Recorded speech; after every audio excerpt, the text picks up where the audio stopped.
Olá, sejam muito bem-vindos ao nosso canal. Nós estaremos a partir de hoje estudando as Santas Escrituras e convidamos a você a participar conosco, interagindo, deixando a sua opinião, tá certo? Dando aí o seu like para promover o nosso canal. E nós estaremos aqui numa série de estudos da Palavra de Deus. A começar nessa ocasião, nós estaremos estudando sobre os 3 tipos de morte que o pecado trouxe, tá certo? A consequência do pecado foram 3 tipos de morte e nós estaremos a partir desse vídeo estudando a Palavra de Deus. E eu gostaria de ter aqui a sua atenção, um pouquinho do seu tempo, para você participar conosco, interagir conosco através do nosso canal, tá bom? Eu convido você a abrir a Bíblia Sagrada, se você puder ter uma Bíblia em mãos para acompanhar os textos que assim vão ser citados aqui por ocasião desse estudo, tá bom? E o primeiro texto que eu gostaria de citar aqui está em Gênesis capítulo de número 2 e o versículo de número 17, que assim nos diz a palavra do Senhor. Mas da árvore da ciência do bem e do mal, dela não comerás, porque no dia em que dela comeres, certamente morrerás. Isso aqui foi, de fato, um diálogo, uma orientação que Deus deu a Adão, no princípio, de que ele não poderia comer da árvore da ciência do bem e do mal, porque no dia que ele comesse desse fruto, a consequência seria a morte. Então, através do pecado entrou a morte no mundo, e é isso nessa série de estudos que nós vamos ver a partir de agora, quais foram os tipos de morte que veio consequentemente pela desobediência dos nossos pais no início, lá no Éden.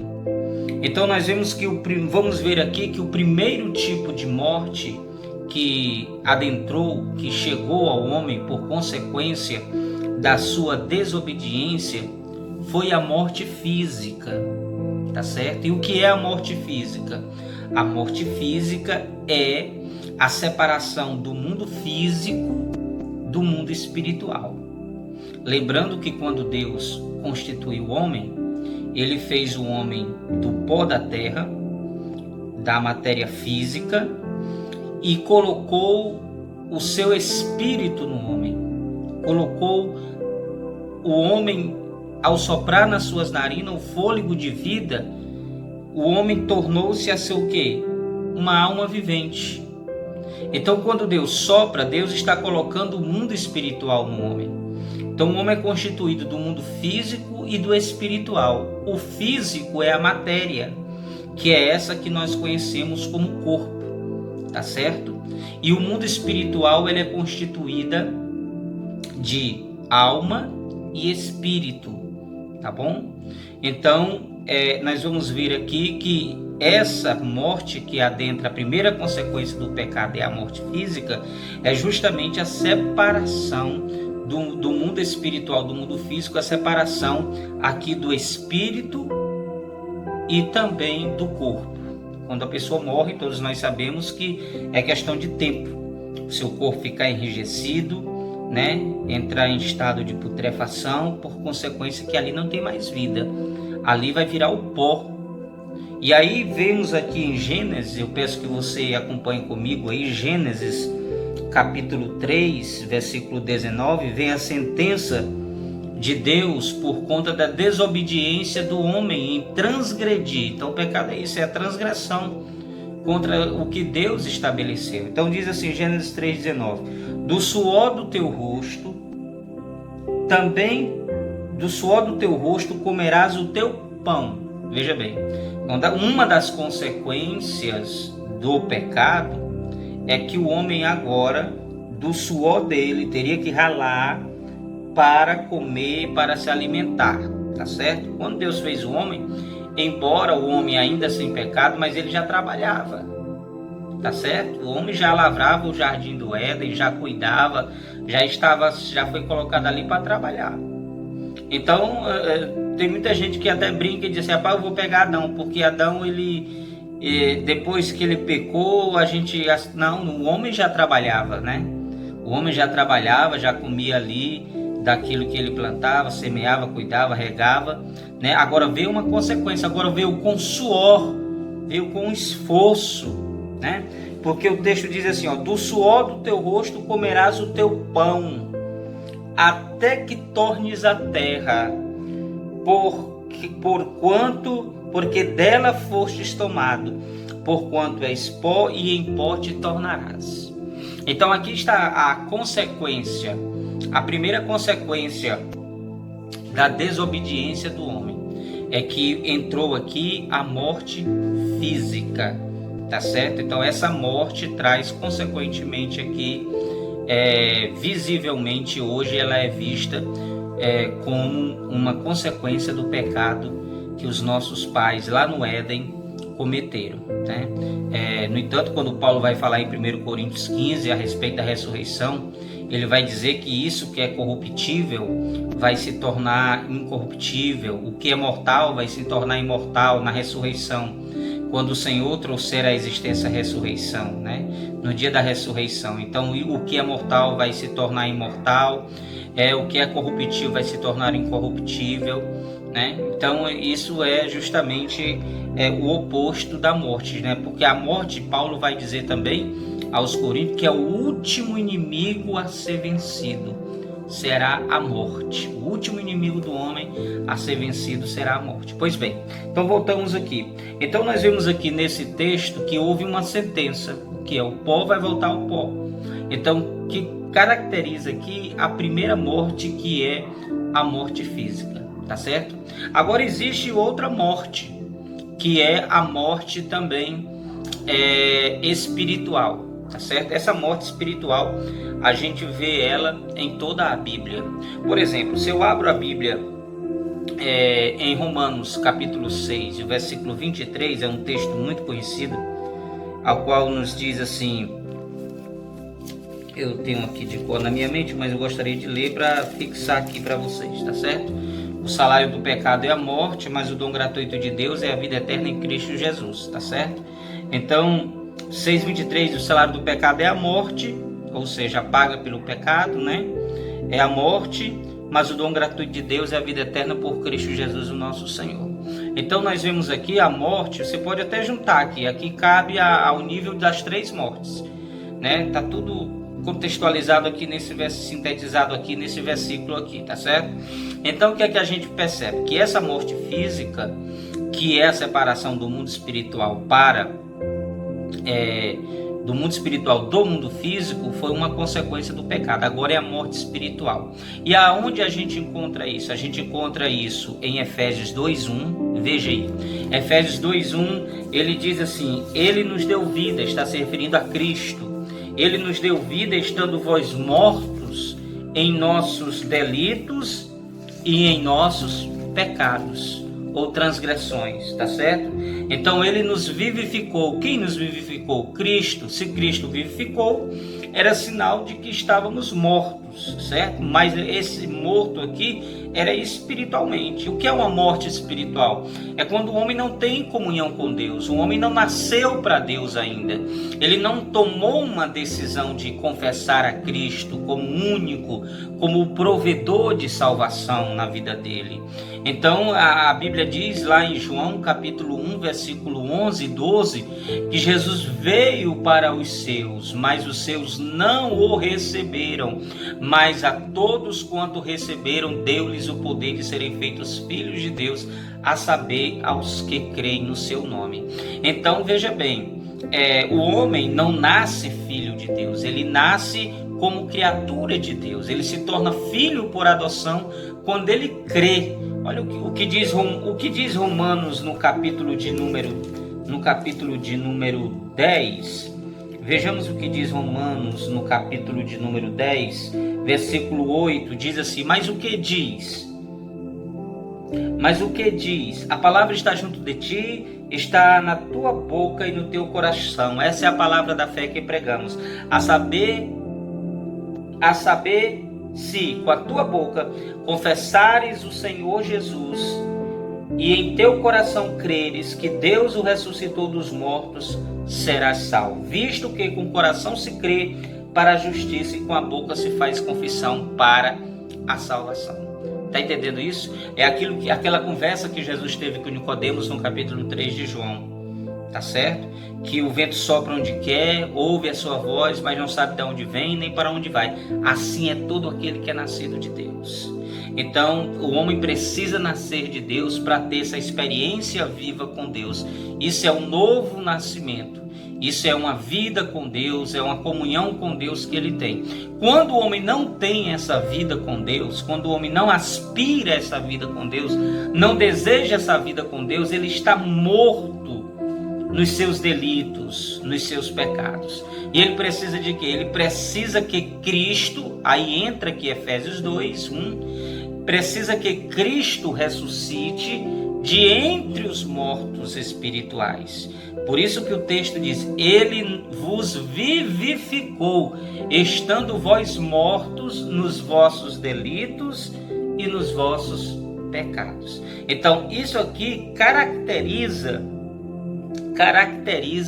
a morte espiritual, tá certo? A morte espiritual, que é a segunda consequência de morte por conta da transgressão de Adão lá no princípio, lá no Éden, tá certo? Então nós já temos visto até aqui 2 tipos de morte. Para concluir, espero que você esteja gostando, continue aí assistindo esse vídeo e se você puder compartilhar, tá bom, com outras pessoas para aprender um pouco mais da palavra. São palavras simples, claras e objetivas que aqui nós vamos buscar trazer a cada momento para você, para que você conheça um pouco mais das Escrituras de maneira simples, tá certo? E nada muito difícil que você não possa compreender. Então, voltando à palavra, vamos ver agora a consequência, né? A questão do terceiro tipo de consequência de morte que o pecado trouxe. Qual foi? Foi a morte eterna, ou seja, a condenação eterna, que aqui já parte, nesse princípio agora, do juízo de Deus. A condenação eterna, ela acontece no juízo de Deus, mas quando o homem morre fisicamente, ele não tem mais chance de sair da sentença da morte espiritual e nem da morte eterna. Por quê? Porque após a morte segue-se o juízo. Então não adianta mais o homem buscar subterfúgios em orações, em rezas, em crentices, porque não vai adiantar. Tá certo? Após a morte, pronto. O que você tinha de fazer era durante a sua vida. Depois da morte não adianta mais, tá certo? Vejamos um texto, quero compartilhar com vocês, está no último livro das Escrituras Sagradas, que é o Apocalipse. Eu quero que você se detenha comigo nesse texto, capítulo de número 20, versículos de número 14 e 15. Tá certo? Diz assim o texto sagrado: e a morte e o inferno foram lançados no lago de fogo. Esta é a segunda morte, que é a morte eterna. E aquele que não foi achado escrito no livro da vida foi lançado no lago de fogo. Olha aí. Você lembra que eu disse que você precisa confessar a Cristo como seu único e suficiente Salvador para ter vida com Deus? Então, quando você tem vida com Deus, o seu nome é escrito no livro da vida. Tem como se fosse um cartório celestial, aonde quando você aceita Cristo, confessa os seus pecados e os abandona, você é arrependido desses pecados, seu nome é escrito no cartório celestial. Seu nome é escrito no cartório celestial. Mas se o seu nome não estiver no cartório celestial, escrito no livro da vida lá em cima, no dia que abrir o livro e ver que o seu nome não está escrito lá, também a pessoa que o seu nome não está escrito vai ser lançado no lago de fogo, juntamente com a morte e também o inferno. Então isso é muito sério. Então nós vemos aqui a terceira consequência de morte gerada pela desobediência de Adão. tá certo? Agora você me pergunta, pastor, a única maneira que tem de fugir de tudo isso é aceitar a Cristo? É aceitar a Cristo. Não existe outra maneira do homem escapar de tudo isso, senão ele confessar Cristo Jesus como seu único e suficiente Salvador. Porque Cristo é o único provedor de salvação. Foi para isso que ele veio. O homem estava afastado de Deus, o homem estava distanciado de Deus por consequência do pecado. Lembra o que diz Isaías 59? Isaías 59 vai dizer que a mão do Senhor não está encolhida, nem está gravado o seu ouvido de maneira que não possa ouvir, mas as vossas transgressões, os vossos pecados fazem separação entre vós e o vosso Deus. Olha que interessante. Pecado faz essa separação, leva o homem para distante de Deus, e ele vai fazer com que você se detenha lá mais tempo do que você gostaria de passar lá. É o pecado. O homem, quando se torna escravo, quando se torna, escravo do pecado, as consequências são drásticas, são terríveis. Então só há uma maneira do homem escapar de tudo isso, é confessando seus pecados a Cristo e se voltando para Cristo de todo o seu coração. Espero que você tenha gostado desta palavra nessa hora. Espero que o Senhor venha abençoar a sua vida, que o Senhor possa abrir o seu coração, tá certo? Mas o último versículo que eu gostaria de citar para você está em João capítulo 11, versículo 25, que é uma situação onde mostra a ressurreição de Lázaro, e Jesus chega naquela circunstância difícil naquela família para trazer ali uma palavra, uma resposta a Marta e a Maria, que convidaram a sua pessoa, ou seja, Jesus, para orar por Lázaro, que estava doente, né? E Jesus, depois de 4 dias, é que chega ali naquele lugar. Mas Jesus disse assim no 11 e o versículo 25 de João. Disse Jesus: eu sou a ressurreição e a vida. Quem crê em mim, ainda que esteja morto, viverá. Olha que coisa interessante. Aquele que crê em mim, Jesus disse, ainda que ele morra, porque a morte é uma consequência. Eu vou aceitar Jesus, não vou morrer. Não, morre sim. Você morre por consequência da desobediência de Adão lá no início, lembra? Pois é, então por consequência desse pecado de Adão, a morte entrou no mundo. Mas Jesus está dizendo aqui que ele é a ressurreição. Jesus está dizendo que ainda que você morra, ele veio, nós estamos debaixo de uma promessa de ressuscitar no último dia, dele trazer de volta aqui o seu corpo, agora não mais um corpo, como disse Paulo aos Coríntios no capítulo 15 de 1 Coríntios, né? Não mais um corpo mortal, agora será um corpo imortal, um corpo incorruptível, né? Atente para o texto também de Romanos 5,12, que o apóstolo São Paulo diz assim: pelo que, como por um homem entrou o pecado no mundo, está se referindo a Adão, aí ele vai dizer, e pelo pecado a morte, né? Assim também a morte passou a todos os homens, por isso que todos pecaram, tá certo? Então o pecado, ele é consequência justamente, a morte é consequência justamente da transgressão de Adão lá no início, mas através de Cristo, que é o nosso segundo Adão, né? Você pode ler até isso no capítulo 5 de Romanos, leia atentamente, você, para estudar um pouco mais a palavra de Deus, vai dizer que o segundo Adão foi obediente a Deus em todas as coisas que está falando de Cristo e trouxe aí a vida eterna para a glória de Deus. Espero que você tenha aprendido um pouco nessa ocasião da palavra de Deus, tá bom? Então Deus lhe abençoe, curta aí a nossa página aqui no YouTube, tá certo? Os nossos vídeos, a gente vai estar lançando sempre vídeos atualizados aí para você, tá bom? Dá um joinha aí, compartilha com seus amigos e fiquem todos com Deus em nome de Jesus.